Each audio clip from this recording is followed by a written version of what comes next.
नरं चैव नरोत्तमं देवीं सरस्वतीं व्यासं ततो जयमुदीरये। जयति पराशरसूनुः सत्यवती हृदयनन्दनो व्यासः। यस्यास्यः कमलगलितं वाङ्मयममृतं जगत्पिबति। पाराशर्यवचः सरोजममलं गीतार्थगन्धोत्कटं नानाख्यानककेसरं हरिकथा सम्बोधनाबोधितम्। लोके सज्जन षड्पदैरहरः पेपीयमानं मुदा भूयाद भारत पंकजं कलिमलः प्रध्वंसि न श्रेयसे।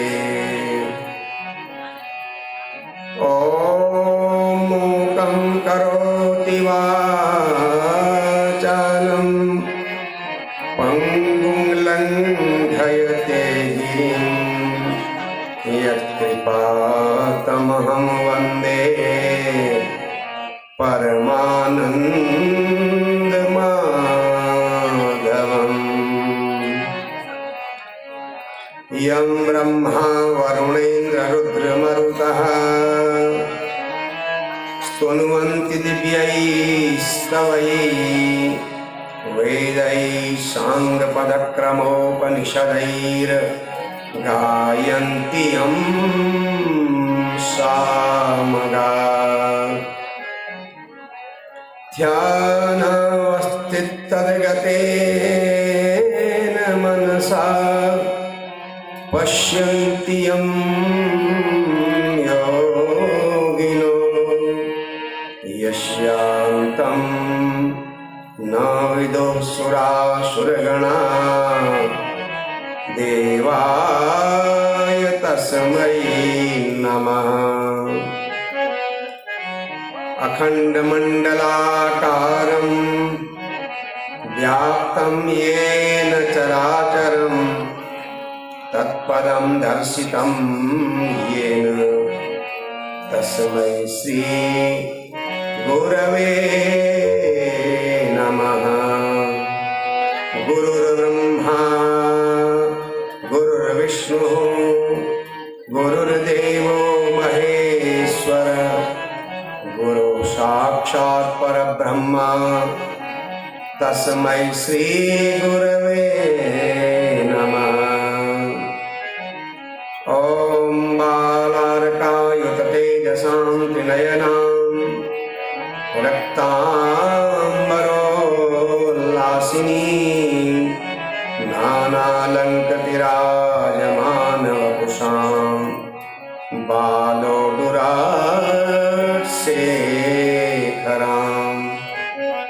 हस्तैरिक्षुधनुसृणीं सुमशलं पाशं मुदा बिभ्रतीं श्रीचक्रस्थितसुन्दरीं त्रिजगताम् आधारभूतां स्मृति आधारभूतां स्मृति।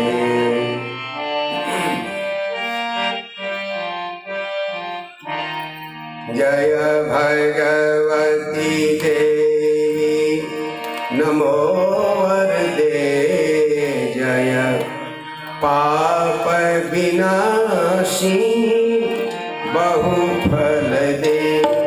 जय भगवती देवी नमो वरदे जय पाप विनाशिनी बहुफल दे।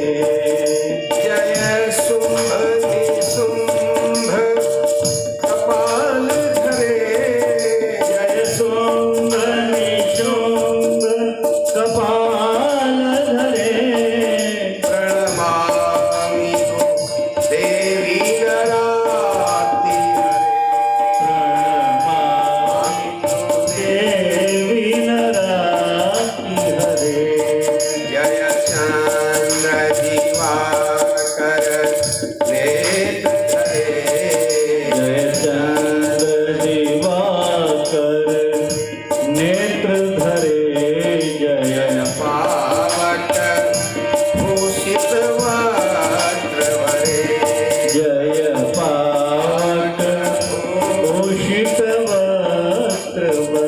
जय भैरव देह नीलीन परे जय भैरव देह नीलीन परे जय अंधक दैत्य विशोष करे जय अंधक दैत्य विशोष करे जय महिष विमरजी सून करे जय महिष विमर्दिनी सूल करे जय लोक समस्तक पाप हरे जय लोक समस्तक पाप हरे जय देवी पितामह विष्णुनते जय देवी पितामह विष्णुते जय भास्कर शक्र शिरोवनते जय भास्कर सत शिरोवन्ते जय षड्मुख सायुध ईशनुते जय षड्मुख सायुध ईशनुते जय सागर गामी शंभुनुते जय सागर कामिनी शंभुनुते जय दुख दरिद्र विनाश करे जय दुख दरिद्र विनाश करे जय जय पुत्र कलत्र विवृद्धि करे जय पुत्र कलत्र विवृद्धि करे जय देवी समस्त शरीर धरे जय देवी समस्त शरीर धरे जय नाक विदर्शिनी दुख हरे जय नाथ विदर्शिनी दुख हरे जय व्याधि विनाशिनी मोक्ष करे जय व्याधि विनाशिनी मोक्ष करे जय वांछित दायिनी सिद्धि करे जय वांछित दायिनी सिद्धि वरे जय भगवती देवी नमो वरदे जय भगवती देवी नमो वरदे जय पाप विनाशी बहु फल दे जय पाप विनाशिनी बहुफल दे जय शुंभ शुंभ कपाल धरे जय शुंभ निशुंभ कपाल दे प्रणमामि देवी नराति हरे प्रणमामि देवी नराति हरे प्रणमामि देवी नराति हरे प्रणमामि देवी नराति हरे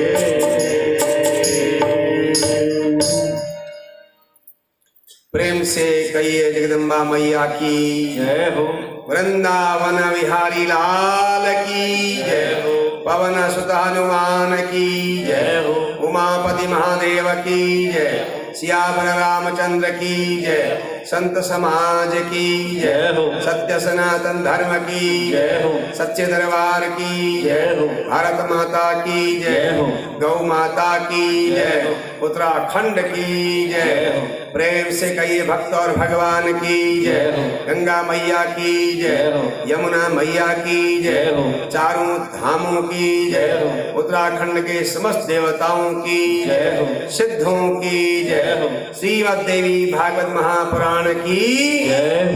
हर हर महादेव। परम पावन पावनी कलि कलुष विनाशिनी भगवती पराम्बा ब्रह्म स्वरूपिणी जगदम्बा की कथा श्रवण करने के लिए हमारे मंडप में विराजमान विद्वत समाज और परोक्ष रूप से हमारे उत्तराखंड के देवी देवता और सिद्ध पुरुष और भगवान के कथा के रसिक जन भक्तजन, भक्तिमयी दयामयी माताओं बहनों बालक बालिकाओं, सद्भावना कॉलोनी सी के भक्तों के द्वारा प्रायोजित श्रीमद् देवी भागवत कथा श्रवण करने के लिए अष्टम दिवस में आपका कथा मंडप में हार्दिक अभिनंदन है। आइए भगवती जगदम्बा की कथा श्रवण करने का प्रयास करें और हम सुनने का प्रयास करते हैं। देखिए, हमारा जीवन जो है संसार में ईश्वर से मिलने के लिए ही हुआ है, मनुष्य योनि में। जैसे दिया जलाते हैं तो आसमान को जाता है कि नहीं जाता? दिया जलता है तो नीचे को नहीं झुकता, सीधे ऊपर को जाता है। ऊपर उसका मूल है कौन? सूर्य। सूर्य से, सूर्य अग्नि का स्रोत है भगवान सूर्य, इसलिए दिया ऊपर को जाता है और दिया सूर्य भगवान तक पहुंचना चाहता है। कोई भी ज्योति, कोई भी लाइट, कोई भी आग सूर्य भगवान की तरफ जाना चाहती है। अगर आप जल को जमीन में डालेंगे, जहां को ढाल होगा वहां को बहता है। तो सारी धरती का ढाल तो समुद्र की तरफ को है ना, तो जल के बहने का स्वभाव है कि वह समुद्र में पहुंचे, चाहता है समुद्र मिले, क्योंकि समुद्र ही उसका स्रोत है। इसी क्रम से, इसी तरीके से संसार में जन्म जितने भी मनुष्य हैं, प्राणी हैं, उनका स्रोत ईश्वर है या ईश्वरीय है भगवती जगदम्बा, उसमें कोई भेद नहीं है। तो हम भी स्वभावतः, हमारा नैसर्गिक स्वभाव है कि हम भी अपने मूल तक पहुंचना चाहते हैं। ये सबका क्रम चल रहा है इस स्वभाव के कारण। जैसे समस्त नदियां तब तक नहीं रुकती जब तक वो अपने स्थान पर, अपने जड़ पर नहीं पहुंच जाती, समुद्र से जब तक नहीं मिलती तब तक वो चलती रहती है। जब समुद्र मिल जाती है तो उनकी गति भी रुक जाती है। ऐसे ही जब हम भगवती पराम्बा के पास तक पहुंच जाते हैं, या ये कहिए कि हमको इस बात का अनुभव हो जाता है, तो फिर हमारी गति भी रुक जाती है। फिर सारे संशय मिट जाते हैं, फिर दुख सुख वाली चीज से हम ऊपर उठ जाते हैं। इसी का प्रयास है ये कथा पुराण भागवत आदि। युगों से चले, आगे चलते ही रहेंगे। थोड़ा सा इनका ढंग बदल सकता है समय की परिस्थितियों को देखकर, लेकिन ये बहुत आवश्यक है कि हम भागवत चर्चा सुने। हमारे जीवन का लक्ष्य है भागवत चर्चा सुनना, भगवान के बारे में विचार करना, भगवती के बारे में चिंतन करना। जिस दिन हमारा ध्यान भगवती जगदम्बा पराम्बा से लग जाएगा, कैसे लगेगा? जैसे बढ़िया स्वादिष्ट भोजन को देख करके जो खाने का शौकीन है, चाहे वो खा के क्यों ना आया हो, फिर खाने लगता है, उसको अच्छा लगता है। जैसे बच्चे को आप छोड़ दो कहीं पर भीड़ में और बच्चा अपनी मां को ही ढूंढता है, तभी उसको शांति मिलती है। ऐसे ही हमें भी भगवती जगदम्बा की कथा श्रवण से शांति प्राप्त होती है, क्योंकि कलिकाल में हम लोग ज्यादा तप नहीं कर सकते, साधना नहीं कर सकते, और जप भी नहीं कर सकते। इन दिनों जप करना तो बड़ा मुश्किल है। पहले लोग कहते थे बहुत काम है, अब लोगों के पास उससे 10 गुना काम बढ़ गया है। लोग पहले ओखली कूटते थे, धान कूट के चावल तैयार करेंगे उसी समय ताजे, और रोटी बनाने के लिए उस समय पीसेंगे चक्की में, और मसाला भी उसी समय पीसा जाएगा। अब न कुछ घुसना है, कूटना है, न पीसना है, यहाँ की वस्त्र कपड़े भी नहीं छुपाने हैं, हाथ से करते थे ना, मशीन में हो रहा है। लेकिन हमारे पास समय नहीं है, फुर्सत सत की फुर हो गई है, सत उड़ गया है और काम बहुत ज्यादा हो गया हमारे पास।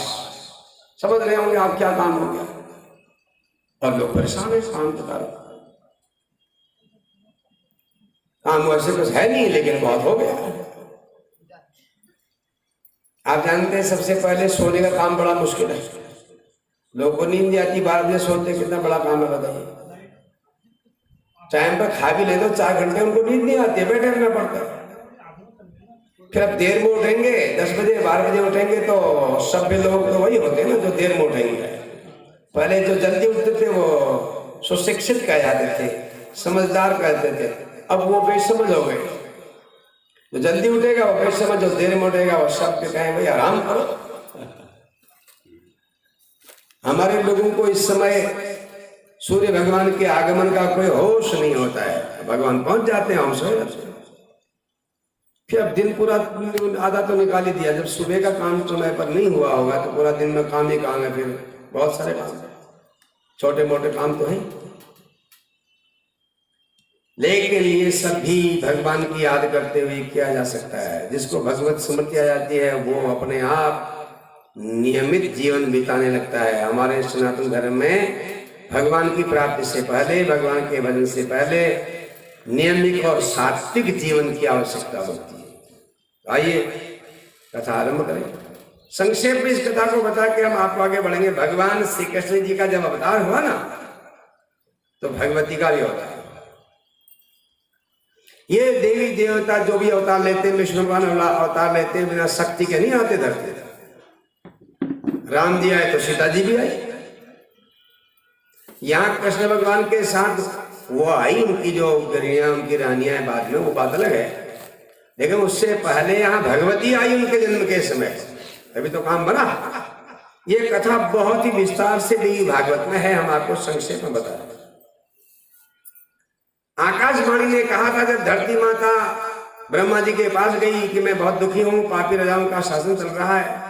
आक्रांता भूरी भारेणो ब्रह्मांडम शरणम यो, बहुत भार बढ़ गया धर्म का, पाप का, तो ब्रह्मा के शरण में। ब्रह्मा ने कहा भैया मैं देवी ये तो मेरे बस का नहीं है, चलो क्षीर सागर चलते। देवताओं को लेके क्षीर सागर में पहुंचे। भगवान विष्णु की पुरुष सूक्त के द्वारा प्रार्थना की, तो आकाशवाणी भी देवताओं अब चिंता करने की जरूरत नहीं है, धरती को भी चिंता नहीं करनी चाहिए। भगवान स्वयं वसुदेव गृह साक्षात, वसुदेव जी के घर में साक्षात भगवान आने वाले हैं, और उनके सहयोग के लिए, उनकी शोभा बढ़ाने के लिए संभवन्तु सुरस्त्रियः, देवियां भी वहां अवतार जन्म ले लेंगे और देवता लोग भी वहां ले लें, अवतरित हो जाओ। तो ये देवताओं को बताया गया। और कंस के कारागार में बंद थे वसुदेव देव की गर्भवती हो गई, और कंस को तो पहले पता था कि 8वां गर्भ इसका मुझे मारेगा। बहुत लोग कहते हैं महाराज हम अगर इस आदमी को पता होता कि मैं मरने वाला हूं तो कुछ तैयारी कर लेता। अब क्या तैयारी करता है बताइए? सभी को तो पता है मरने वाले, कौन क्या कर रहा है बताइए? अक्षर में लोगों को सुना बता, कोई मरा तो कहते कुछ कहा गए बता गए कि नहीं बता गए। अब बताओ, वो तो मर रहे हैं और ये वो मर गए। मरने के समय आप इनको कुछ बताने में लगे रहेंगे बताइए? बताने का मतलब है डबल धन डबल कहाँ छिपा गए, धन दौलत FDR कुछ है, उनको पता है नहीं, सोना चांदी क्या है उनके पास क्या पता। दुनिया में ही भ्रम होता है। लोग सोचते हैं कि ये इसने पैसा कमाया है, सब धरा ही होगा इसके पास। वो तो छोड़िए, परिवार के सदस्य भी कभी कभी उनकी पत्नी या पत्नी के लिए बारे में पति भी सोचता है ऐसा, कहां छिपा रखा है ये पैसा, धन दौलत। यही तो बहुत क्या कहना बताइए। और कहते भी क्या हो मरने वाला आदमी क्या कहेगा बताइए। तो मरने की तैयारी तो करते नहीं हम लोग, सबको पता है मरने वाले हैं, क्या तैयारी कर रहे हैं। लोग कहते बेचारा अचानक मर गया, पता भी नहीं चला उसको। अरे पता चल रहा है सबको मरने वाले हैं, क्या करते हो। अगर पता चल भी जाएगा तो क्या करेंगे, हल्द्वानी में एक प्लॉट और खरीदेंगे और क्या करेंगे। अगर अपने बच्चों के लिए जमा करके पहले अपने नाती पोते के लिए भी कर देंगे, जल्दी जल्दी करो, कहेंगे भाई मैं मरने वाला। लेकिन इस जमाने में मरने का समय सुन करके दान पुण्य करें ऐसे तो कम ही लोग दिखते हैं। बहुत तो लोग कह देते दान दें भी तो किसको, पंडित लोगों के पास तो है ही, दान देने का क्या फायदा, तब भी मर जाएगी। ठीक है, ये स्थिति है समय की, इसमें किसी का दोष नहीं है। कलिकाल बिहाल किए मनुजा, कलिकाल बिहाल किए मनुजा, नहीं मानत कोई अनुजा तनुजा, नहीं मानत कोई अनुजा तनुजा। आदमी की बुद्धि मारी गई है, कलिकाल में मारी जाती है। अगर भगवत कथा भी बंद हो जाए या पूजा पाठ बंद हो जाए तो फिर कुछ पता ही नहीं हो, तो फिर लगी जीवन होगा सब। ये स्कूल ऐसे हैं चल रहे हैं, चाहे कुछ भी जाए दुनिया में, कोई न कोई लोग करवाई देते हैं इन कार्यक्रमों।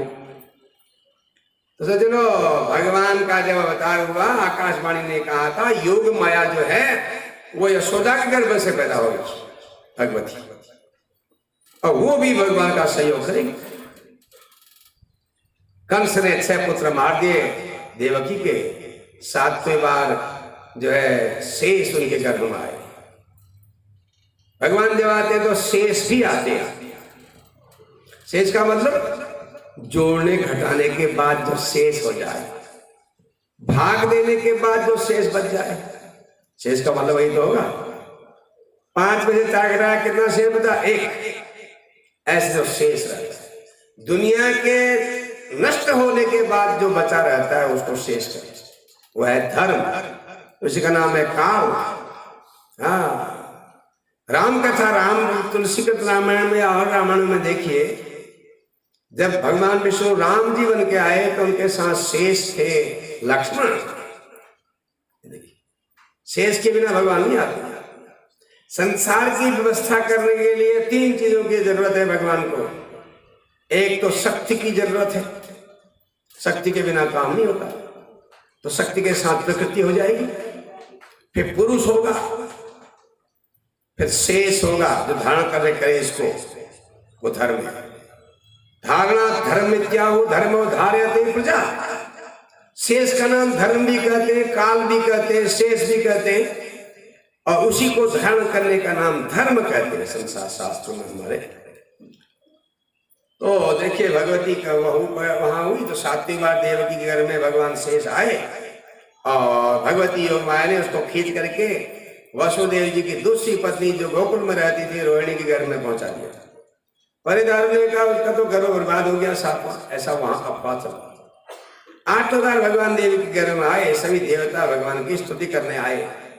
सत्य प्रथम सत्य परम सत्यम सत्य योनिम निहितम सत्ये सत्य से सत्यात्मक सत्य नेत्रम सत्यात्मकम त्वाम शरणम प्रपन्ना।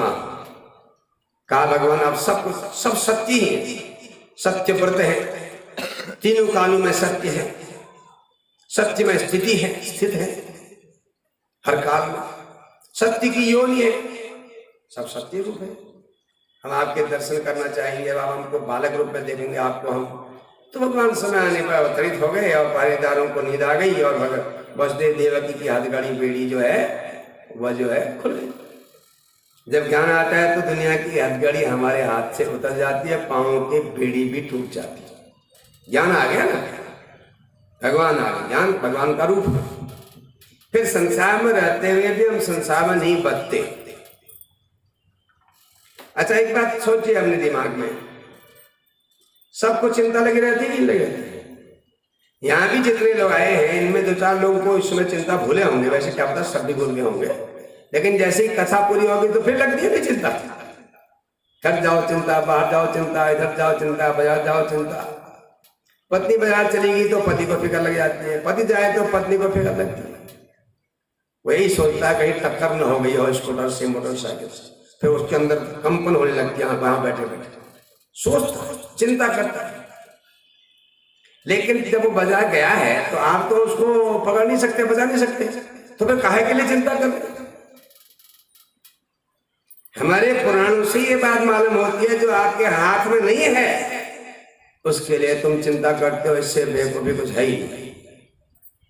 जो हाथ में है ही नहीं तो काहे के लिए चिंता करना? इस सूत्र को पकड़ लीजिए, पकड़ लोगे तो आगे फिर भागवत सुनने को मिलेगा, समझ में आ जाएगा। ये तो नहीं है, जो हमारे हाथ में नहीं है उसके लिए काहे की चिंता करें, एक बात। दूसरी बात, हमारे हाथ में गिनी चुनी बातें हैं तो फिर हम काहे के लिए इतरा रहे हैं?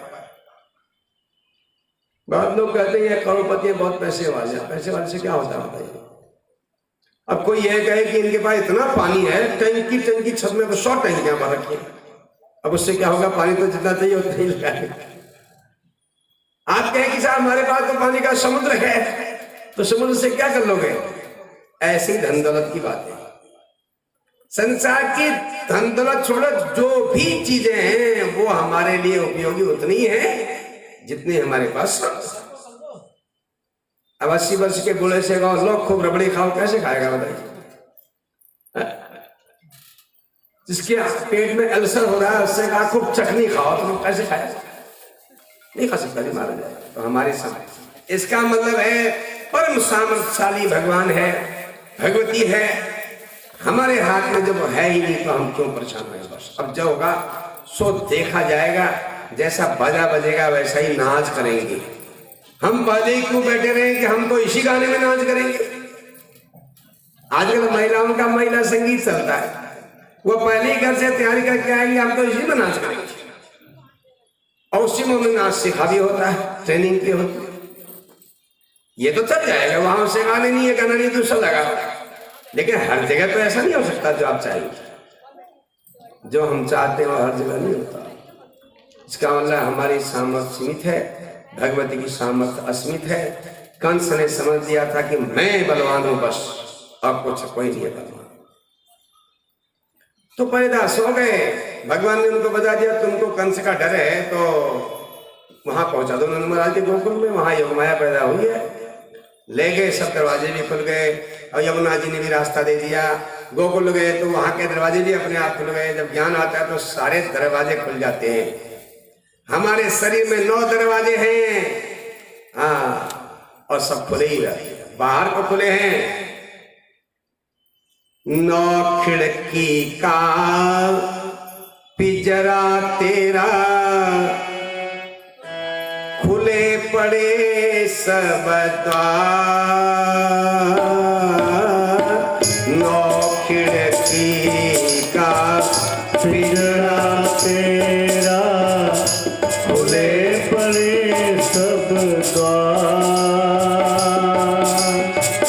आना आना मुश्किल तेरा, आना आना मुश्किल तेरा, जाना सहज सुमार। तू तो उड़ता पंछी यार, तेरा कौन करे इतबार। तू तो उड़ता पंछी यार, तेरा कौन करे इतबार।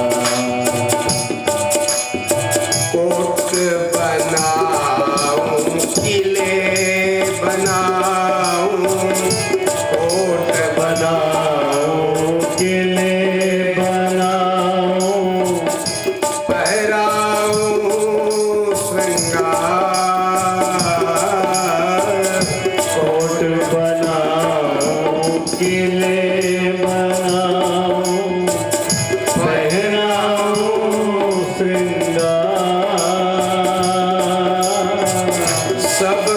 छोड़ तू पल में जावे, सबको छोड़ तू पल में जावे, निर्मोही निराधार तो उड़ता पंछी यार तेरा कौन करे इतवार।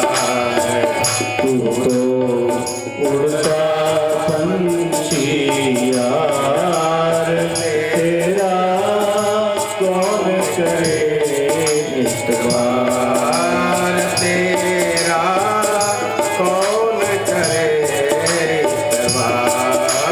तेरा कौन करे इतबार। हमारे जो ये दरवाजे हैं बाहर को खुले हुए हैं, अगर ये अंदर भी खुल जाए हमारे दरवाजे तो फिर तो आनंद ही आनंद है। कारागार तो अंदर से है ना, बाहर तो है ही, अंदर और बाहर दोनों हम कारागार में बंद है। अंदर मन का कारागार है और बाहर जो है संसार का कारागार है। तो ये कंस का कारागार का अभिप्राय ये भी है। कंस वहां मन है, शक जिसको है, भ्रम है। कंस को उल्टा कर दो क्या होता है? शकम, भ्रम। तो कंस जो था उसको पता न चल पाया, भगवान पहुंच गए, वहां से योग माया को ले आ गए। योग माया आई तो उसने हल्ला मचाया, दरवाजे सब बंद हो गए, पहरेदारों की नींद खुल गई। कंस को खबर मिली, वो आया उसको मारने के लिए। जैसे 6 बच्चे मारे थे, यशोदा ने कहा, कंस तुमने बहुत सारे मेरे पुत्र मार दिए। कन्या एका प्रदीयताम, एक कन्या मेरे पालने के लिए छोड़ दो, मैं इसको पालना चाहती हूँ, पोषना चाहती हूँ। कहाँ मानने वाला था कंस। झपट करके कारागार के अंदर देवकी के हाथ से कन्या को छीन लिया और पांव पकड़ के उसको बाहर पत्थर में पटकाने लगा। जैसे ही पत्थर में पटकाना चाहता था वो हाथ से फिसल गई और आकाश को उड़ गई। कंस ने कहा ये क्या हो गया भाई? ऊपर को देखा, वो हंस रही थी आकाश में। वो थी भगवती, शेर में बैठी हुई। उसी का नाम देवी अंबिका, परम अनेकों नाम संसार में हो गए। बोलो जगदम्बा मैया की। भगवती ने हंसते कहा कि मया हतया मंदो जातक खलु तवान तकद, मूर्ख तू मुझे पकड़ना चाहता था, मुझे मारना चाहता था, तुझे मारने वाला पहले ही हो गया। कंस बड़े समस्या में पड़ गया, ये आकाशवाणी ने झूठ कर दिया। तो कहने का अभिप्राय यहाँ कथा का ये है कि भगवान का जब भी अवतार होता है तो भगवती भी वहां आती है। भगवती के बिना कोई काम कहीं नहीं होते। औरों की बात छोड़ो, दुनिया की बातें छोड़ो, भगवान की छोड़ो। इस धरती में भी कोई काम किसी की भगवती जी के बिना होते। एक आदमी ने कहा, पंडित जी जो है हमारे जो बड़े अधिकारी है ना, उनकी जो श्रीमती जी है, मैं उनको खुश करना चाहता था। उनको क्यों? कहा मुझे पदोन्नति उसके आदमी के हाथ में थी, तो उसके हाथ में है तो फिर मुझे उनकी पत्नी को प्रश्न करना चाहिए। तो पत्नी बड़ी सरल स्वभाव की होती है, वो छल कपट जानती है, और वो जब प्रसन्न होती है तो फिर वो काम हो भी जाते हैं। तो उन्होंने कहा ठीक है। और उनकी पत्नी ने पूछा, भैया तुम बड़ी खुशामद करते हो, क्या बात है? कहा ये मेरा काम अटका हुआ, आप करवा दीजिए। उन्होंने अपने पति से कहा ये करना ही पड़ेगा, तुमको करना पड़ेगा। तो ये तो शक्ति से ही हो रहे हैं सारे काम, देवी से ही तो होते हैं, क्योंकि समस्त स्त्रियां भी देवी का ही रूप है। विद्या समस्ता स्तवदे भेदा स्त्रिय समस्ता सकला जगत। जितनी स्त्रियां वो भगवती के रूप में, जितनी विद्याएं वो देवी ही है। लेकिन अब एक बात ऐसी है कि देवियों को, महिलाओं को, स्त्रियों को पता नहीं होता हम देवियां हैं करके। वो अपने को कभी कभी देवी मानने को पसंद नहीं करती है ना, आजकल के फैशन के हिसाब से। देवी होगी अंदर से, लेकिन वो मानना नहीं चाहते हैं भगवती के रूप। तो आइए, ये कथा हमने आपको अनेक अध्याय की संक्षेप में बता दी, बहुत लंबी कथा। अब हम आपको आगे की एक रोचक कथा सुनाते हैं। जन्मेजय ने कहा, राजोवाच योगेश्वर्या प्रभावोऽयं कथितश्चाति विस्तरात्, ब्रूहि तच्चरितं स्वामिन् श्रोतुं कौतूहलं मम। हे गुरुदेव, आपने भगवती जगदम्बा योगीश्वरी का प्रभाव बताया। अब मैं उनका चरित्र भी सुनना चाहता हूं। मुझे बड़ा कौतूहल हो रहा है मन में इसको सुनने के लिए। कौन ऐसा प्राणी दुनिया में होगा जो भगवती जगदम्बा की महिमा नहीं सुनना चाहता हो। यो जानाति जगत सर्वम तदुत्पन्नम चराचरम। जो आदमी जानता होगा कि चर और अचर सारा संसार सारे ब्रह्मांड भगवती से ही पैदा हुए हैं, तो फिर उसका तो भगवती कथा में बहुत मन लगेगा। प्रभु मुझे और कथा बताइए। आपने एक बार महिषासुर का नाम लिया था, उसकी कथा सुनाइए। तो वेद व्यास जी ने कहा जन्मेजय,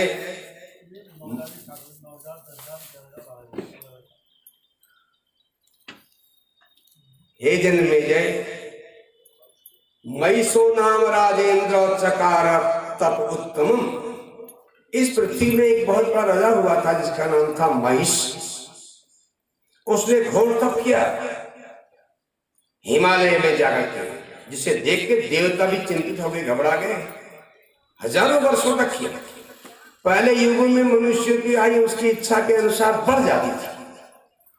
जैसे रावण की आप कथा सुनेंगे, पुराणांतर में वर्णन आता है कि रावण ने राम जी के पिता दशरथ के साथ भी युद्ध किया,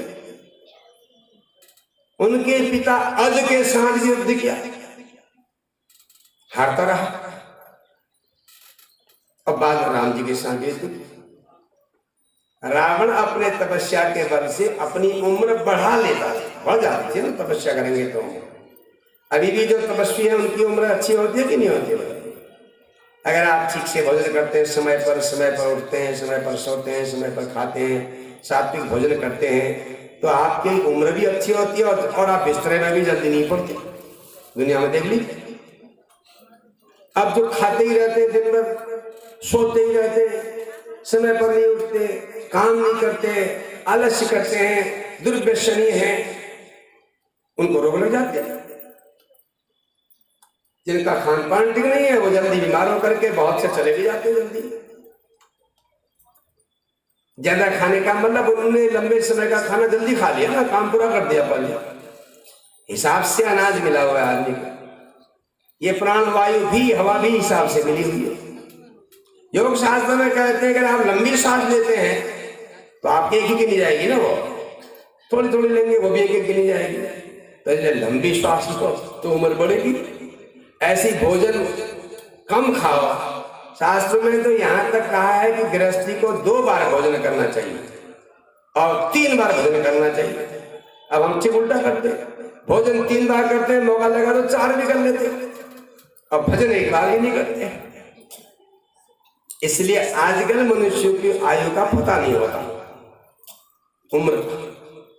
उम्र बढ़ानी है, सिद्धांत है 2 बार भोजन करो और 3 बार भोजन करो। 3 बार का मतलब सुबह, दोपहर और शाम। इसको संध्या कहते हैं, प्रातः संध्या, मध्याह्न संध्या, सायं संध्या। ये तो लोग हो सकता है कथा सुनते वक्त तो सोचते होंगे हम करेंगे ऐसा, लेकिन घर जाते हैं सुबह सुबह भूख लग जाती है, आदत पड़ी है ना रोज नाश्ता करने की। नाश पहले लगाया उसमें, अब जिस शब्द में ही नाश लगा हो, नाश्ता नाश्ता, तो उसमें वैसे होता है ये। और भोजन भी जो है हल्का, शास्त्र कहता है, पुराण में वर्णन है। हल्का कैसा हो कि भाई एक हिस्सा पानी के लिए छोड़ो, ये मत है, बाकी पेट को आप अपना भोजन कर सकते हैं। अगर चार रोटी की इच्छा है तो 3 खाइए। अब 4 की इच्छा है 6 खा देते हैं लोग। अब शादियों में तो, पार्टियों में तो अब पता है बाजार लगी होती है, इधर आदमी का दिमाग चकरा जाएगा, क्या क्या खाए हो और इसको खाओ, फिर इच्छा होती है, पेट भर गया फिर उसको खाने की इच्छा, अंत में और रबड़ी देखो खाने की इच्छा तो हो जाती है, कितना ही बड़ा हो, गले तक पेट भर जाता है। तो ऐसे तो गड़बड़ हो जाता है, क्योंकि अंदर मशीन तो वही है ना, आप क्यों उसमें लोड ज्यादा दे रहे हैं। तो ये बहुत विचित्र बात है। तपस्या से फायदा होता है। आज भी संध्या पूजा करते हैं, समय पर उठते हैं, समय पर सोते हैं, ठीक बातें करते हैं, अच्छी बातें करते हैं, ईर्ष्या द्वेष नहीं करते हैं, दूसरे से नहीं चिढ़ते हैं, गुस्सा कम करते हैं, तो ठीक रहेगा। फिर क्या परेशानी। आधे रोग तो गुस्सा कम करने से ठीक हो जाएंगे। ब्लड प्रेशर, हाँ, गुस्सा बंद कर दो, ब्लड प्रेशर ठीक हो जाएगा। ब्लड प्रेशर वाले को तो गुस्सा ही तो आता है। लोग कहते हैं इनका ब्लड प्रेशर हाई हो गया है, गुस्सा हो जाता है उससे। अब जगह गुस्सा जिनको आता रहेगा वो बढ़ते जाते हैं, बढ़ते जाते हैं। ऐसा ही होता है, या फिर चिंता से होता है या खान पान से होता है। तो सज्जनों, अच्छी तपस्या कर दिया, हजारों वर्षों तक अपने देवता का ध्यान करते हुए। देवता कौन है इनके? ब्रह्मा। और उनके शरीर से तेज चमकने लग गया। दुनिया के लोग घबरा गए, डर गए, दुनिया में हाहाकार मचने लगा, क्योंकि ये दैत्य बलवान होने वाला है। दैत्य बलवान हो गया है। ब्रह्मा जी आ गए देवताओं के कहने पर। उनके पास हंसा चतुर्भुजा चतुर्मुखा हंस बैठ के आए और कहा, परम वरय धर्मात्मम ददामी तव वांछितम। हे धर्मात्मा, महिषासुर वरदान मांगो, मैं वरदान देने ही आया हूं। उसने कहा, महिषवाच अमरत्वम देव देव वांछामि दृढ़ प्रभो यथा मृत्यु भयं न स्यात् तथा कुरु पितामह। हे पितामह, मुझे अमर होने का वरदान दीजिए। मैं यही इच्छा करता हूं कि मैं अमर हो जाऊं। जैसे मृत्यु न हो, मौत न आवे, ऐसा ही कोई उपाय कर दीजिए। ब्रह्मा जी ने कहा, उत्पन्न से ध्रुव मृत्यु, जो पैदा होता है उसकी मौत निश्चित है, और जो मरता है उसका जन्म भी निश्चय है। ये चक्र चलता है, इसको कहते हैं जन्म मरण का चक्र। जो पैदा होगा वो मरेगा, जो मरेगा वो पैदा होगा, ऐसे चलता है। अभी हम कल परसों घूम रहे थे, एक अच्छे अध्यापक घूम रहे थे और मेरे को रोज प्रणाम करते थे। अभी मैंने कहा, कहिए आप अभी नौकरी में हैं कि रिटायर हो गए? बोले ना, 2 साल हो गए रिटायर। बहुत बढ़िया। और मेरे को रोक करके कुछ बातें पूछने लग गए। तो फिर पंडितों को तो फिर मौका ही मिल जाता है ऐसे में। तो फिर बात करने लगे और कहने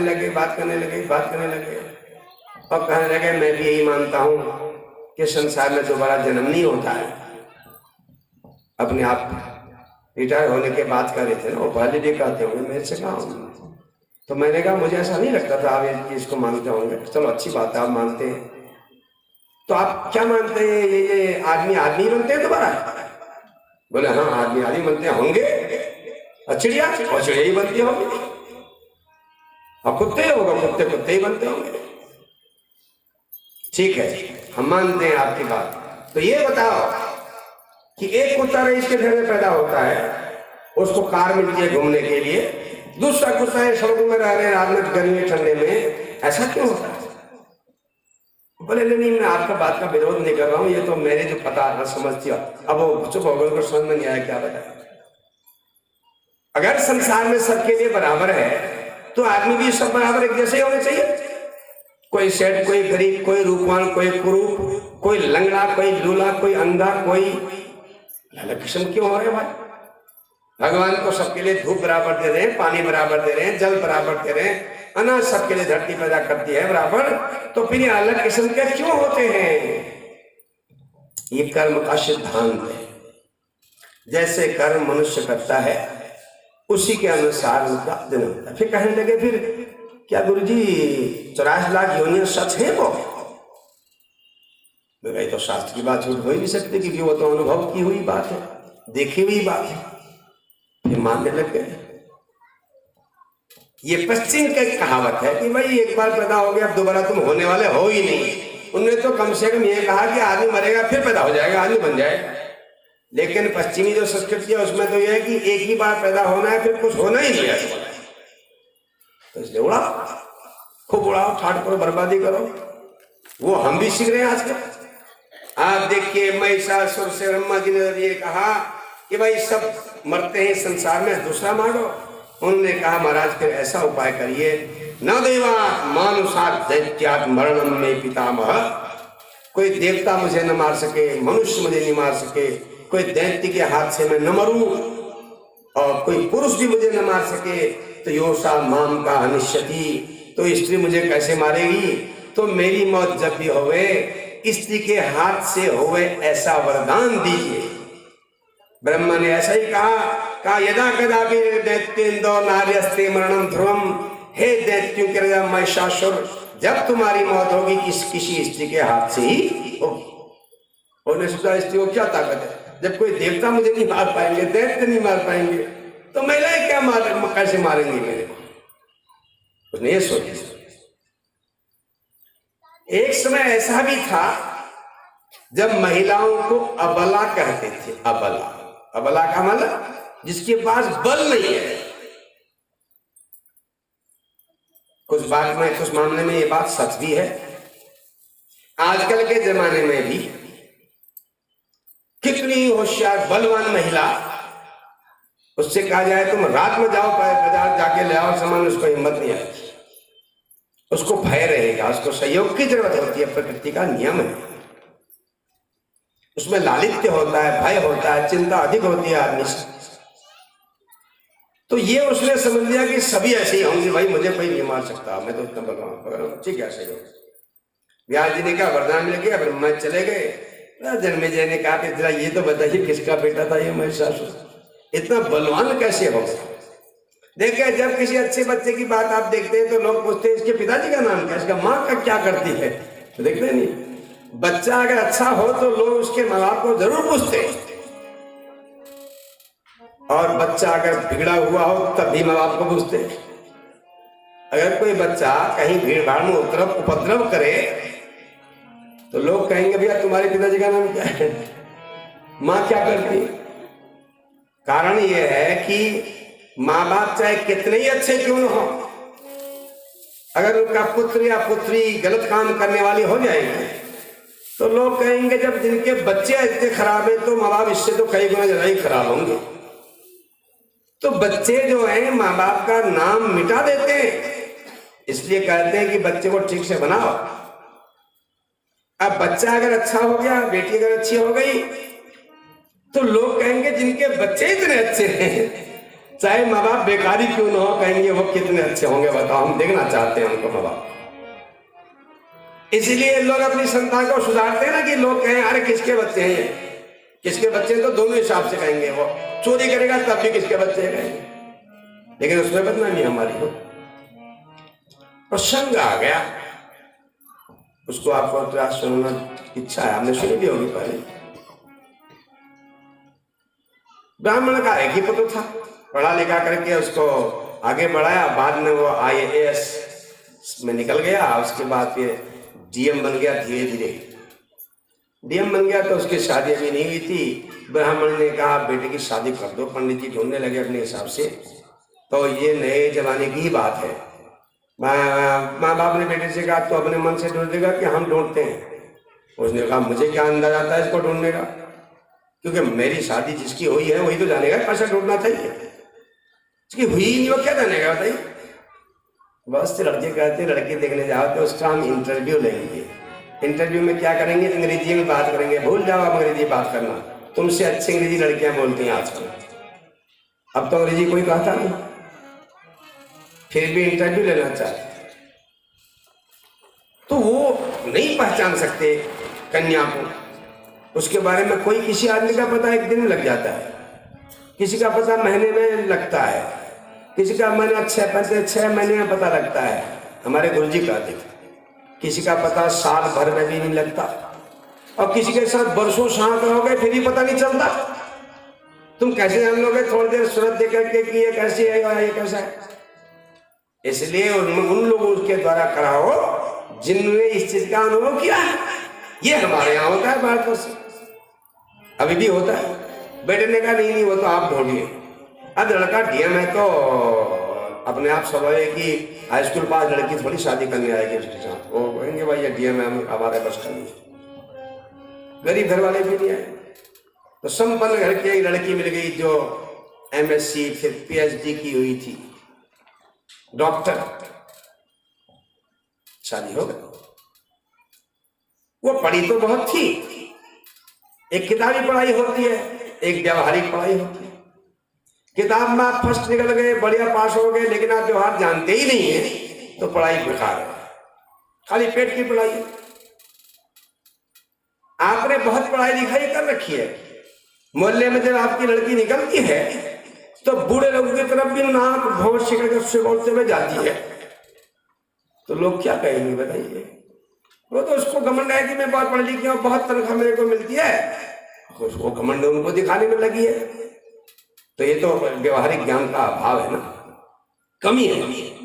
वो तो और शांत होना चाहिए, जितने बड़े बनेंगे उतने और अच्छे बनेंगे, शांत बनेंगे, शिष्ट बनेंगे, तब तो पढ़ाई का मतलब है। तो इससे अच्छा तो कुत्ता अच्छा है। कुत्ते को आप एक ही बार जिसको खिलाओ जिंदगी भर, और जब मिलोगे आपको पूंछ हिलाएगा, नमस्ते करेगा, पूंछ हिलाएगा, आपका अभिनंदन करेगा। अब क्या फायदा है उसको जो समाज में इस प्रकार की प्रवृत्ति रखते हो। डीएम साहब ने कहा मैं जा रहा हूं, आपको माता पिता का थोड़ा ख्याल करना। वो उसका चेहरा उतर गया। माँ बाप भी समझ गए ये भी जाना चाहती है, लेकिन माँ बाप ने उससे कहा बेटा तुम ले जा इनको साथ अपने। उसने कहा नहीं माँ, अभी तो शादी हुई है तो मुझे दुनिया को भी देखना चाहिए ना, क्योंकि लोग क्या सीखेंगे जब मैं ही ऐसा करूंगा। तो इसलिए कुछ दिन तो इसको यहाँ रहना चाहिए, सीखना चाहिए हमारी बातों को, कैसे घर में रहते हैं, देवताओं को दिया कैसे जलता है, आरती कैसे होती है, घंटी कैसे बजती है, हमारे क्या क्या संस्कार होते हैं। तो आपके पास रहेगी तब तो सीखेगी ना। अब शादी ही चल दिया, आदमी के पास बैठ करके एक कोठरे में बैठे रहे, काल कोठरे में खाते रहे, सोते रहे, खाते रहे, तो बेकार है जिंदगी। इसलिए उसने कहा यही रहे। तो रही 1 महीने 2 महीने में आरडीएम साहब फिर जानबूझ के घर रखा था। 1 महीने बाद आए, कुछ दिन रहे तो उन्होंने कहा फिर मैं जा रहा हूँ। तो घर वाले ने कहा फिर जा रहे हो तो मैं भी अभी भी यहीं रहूंगी। उसने कहा हाँ अभी तो रहना ही पड़ेगा, मेरे माता पिता बूढ़े हैं, इनको कौन देखेगा, या मुझे देखना पड़ेगा, तुमको देखना पड़ेगा। उसने थोड़ा अपना चेहरे से, उसकी बॉडी लैंग्वेज से पता चल रहा था कि ये खुश नहीं है। तो उसने दूसरे दिन तो सुबह कह ही दिया कि अगर तुम जो है मुझे यहीं छोड़ोगे तो मैं अगली बार तुमको नहीं मिलूंगी घर में।